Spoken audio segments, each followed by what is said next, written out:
Sports Snippets, Dennis Sullivan here. How in the world are you doing? Here to talk a little Miami Marlins baseball. Hope all is well. Gonna have some fun here just for the next few minutes.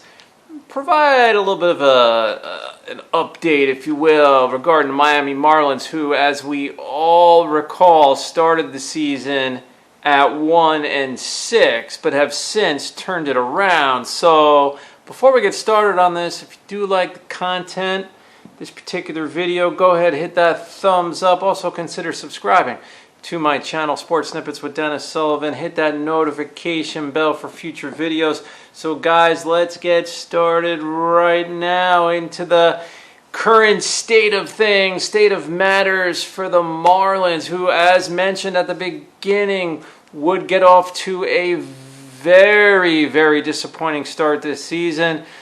But since losing 6 out of 7 to open the year and open the 2021 campaign, they have come back and reversed that 6 out of 7 to winning the next 6 out of 7 and went into Sunday's game against San Francisco Giants with an even 7-7 record, which you definitely will take that as a Marlins fan, no question about it. The only problem was when we got into Sunday's game. Now, the Marlins were in position to possibly sweep a really good team in the Giants, but that wouldn't happen, as Alex Wood would have something to say about that, which I will get into in just a moment regarding Alex Wood's performance, which was tremendous for the San Francisco Giants.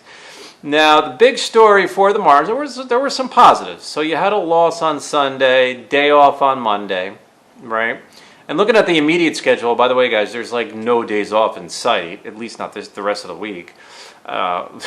When you look at the schedule, as Baltimore comes into town, so you're going to have the Orioles for 2, actually, on Tuesday the 20th and Wednesday the 21st.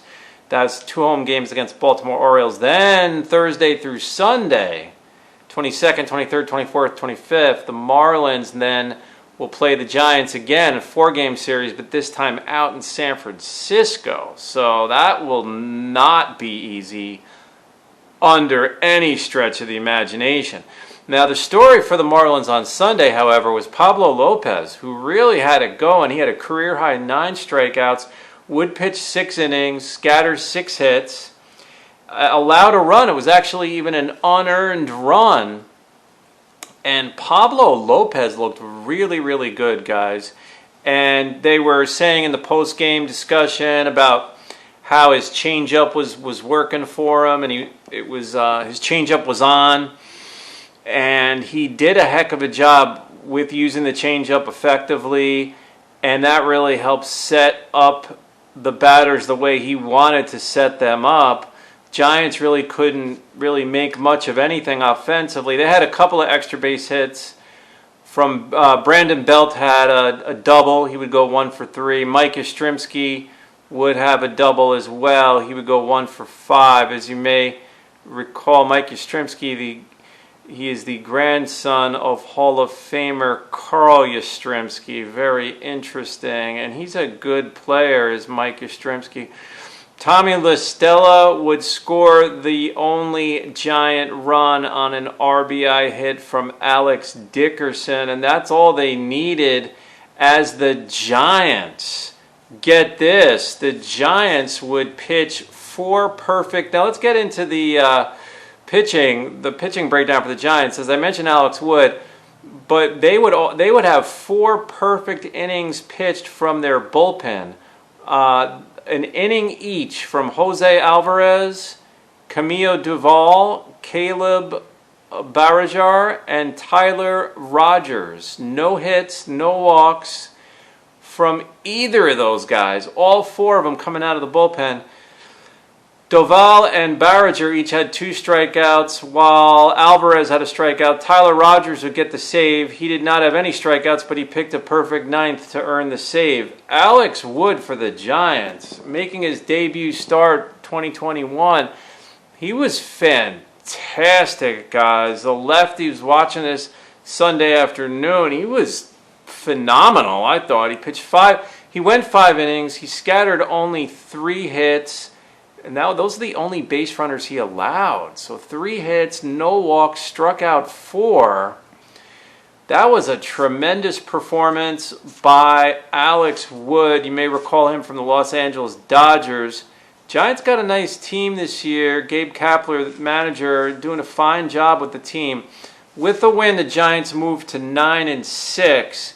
As for the Marlins, with the loss, now of course coming back out of nowhere after the terrible 1-6 start, they're now 7-8. So things, even with the loss, things are looking much better. If you're a Marlin fan, much better. This team is coming along pretty nicely. The only big concern, of course, would be the fact that we can't really have these games where the bats just disappear. You never want to see that. Marlins only had 3 hits. Miguel Rojas had a hit. Starling Marte had a hit. Went 1 for 3. Jazz Chisholm had a hit as well. That was pretty much it. Marte would leave the game in the 9th with what appeared to be some sort of oblique injury. And Jorge Alfaro, the hero of Saturday night's game, as you may recall, would come in to actually he inherited, I believe it was a 1-1 count because Marte couldn't finish his at bat.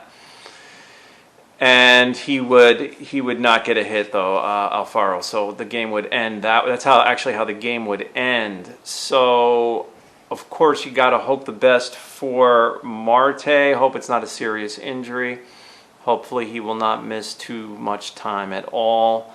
The Marlin bullpen, just before I close things out here, Marlin bullpen was pretty nice though. Ross Detweiler would pitch 2/3 of an inning. He did walk 2 batters, but didn't allow any runs. John Curtis would pitch an inning and a third. Very nice performance by him. And not allow any runs and a strikeout. And Dylan Floro pitched the 8th inning, and he struck out 1 batter, no runs. He didn't allow any base runners either. Dylan Floro. And neither did John Curtis. So the bullpen's coming along, guys. Bullpen's coming along for the Marlins, and that's key, as pointed out in my outlook for the season video that I did a few weeks ago. You may want to go check that out on my channel. So for now, guys, that's really the way it ends, and the way this week will start with the 2-game series again at home against the Orioles before Marlins travel across the country to go play the Giants for 4. Unfortunately, they waste a beautiful effort by Pablo Lopez, who they were talking. I'll leave you on a little bit of a funny note. He was doing like the elliptical, bike or something after the game. They were reporting on and how he gets all that energy after pitching 6 innings in a major league game. And I thought that was pretty interesting. But he was, I guess that's part of his regimen or part of his workout program that he's on. But he looked really good, Pablo Lopez. Marlin pitching's coming along just fine. The starting pitching is getting much better, and they move on from here. So for now, go ahead, hit the thumbs up. Sports Snippets, Dennis Sullivan. Leave me a comment. I'll talk to you soon. Bye for now.